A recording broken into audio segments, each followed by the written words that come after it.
koowaad kulli maamulkii hore iyo ka hadaba waa la dardaarmay waan ka soo tagayaa waxaan la dardaarmi lahaa maamulka gobolka iyo bulshada degmada Baabil maamulka gobolka waxaan dhihi lahaa kulli ugaaska hortay qodobka yar taabtay maamulka gobolka degmadani waa degmo kamid ah deegaanka Soomaalida waxaan leeyahay waxa waajibka ka saaran maamulka gobolka in ay Soomaalinimadeeda dadnimadeeda xuduudaheeda ay siiyaan waliba ay caantinkooda iyo tashkooda inuu taagnaado waan kula dardaarmi lahaa mar walbana fadhiyo badanna arrinkaas waan kaga dhawaajinay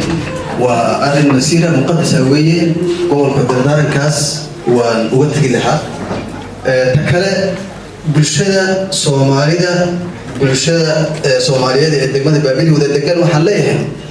ugaaska hore u sheego oo idinku meydaan dooran inaad wada noolaataan mana kala tagi kartaan marka waxa qurux badan degmadiina bulshadiina wada jirkiina qurux badan baa ka qurux badan inaad mar walba isaysataan inaad mar walba waxaan jirin oo faa'iido lahayn in aad waqtigiina iyo horumarkiina aad ku weydaan waxa ka qurux badan horumarkiina ka qurux badan gaar ahaan waxaan la hadlayaa degmada dhalinyarta degmada joogta waxaa jirta ummadii waxay ka horumartaa dhalinyarteeda aqoon-yahankeeda ka horumartaa aqoon-yahanka degmada Baabil waxaan dhihi lahaa Facebook wax wada ku qortaan wax wada sheegtaan markaad ama marqaama ama wax kale idin qaadaan markaad chance u heshaan inaad wax qortaan marka hore nin walba wuxuu bartay ee professionalkiisa ha soo dhigo Facebook oo halkaas ummadii kaga faa'iideysan laba maamulkiina iyo ummadina dhex joogtaan wax tarkeedii wax ku tar mooyaane ka wax qaban lahaa ka wax taageer lahaa ka wax shaqeyn lahaa lagu qabanana dhihi lahaa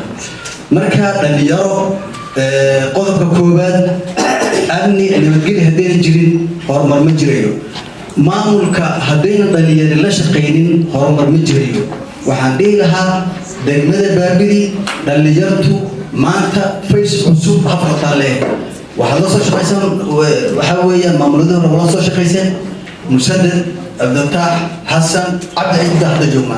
waxaan dhihi lahaa natusabal beej cusub taageerida natusaan dhihi lahaa marka inahaasaan ku soo dardaarmi lahaa maamulka cusubna kullay waxaan ogahay aan aaminsanahay inay ka go'an tahay shaqadu annaguna ku garab joognaa hadduu ilaahay raado in la wada joogo wada kilmaanta in la wada joogo waa dareemaysaa wada arkaysaan saas ma wada joogina wax lagu kala har degmadan iyada ma jirto haddii la istariilo dhaliishu ceeb maaha laakiin in Facebook la isku mariyo cayl iska dhiga mooyaane walaalkaa inaad waxaan weyno ma fiicna tan noo qaban tiraahdaa dhaliil maaha waa la istoosin karaa laakiin dhaliil aan faa'iido lahayn faa'iido ma laha هذا كديرن ما هي هكذا كان كوزو بحياة أديات ما سنتين هربت الله لو قبض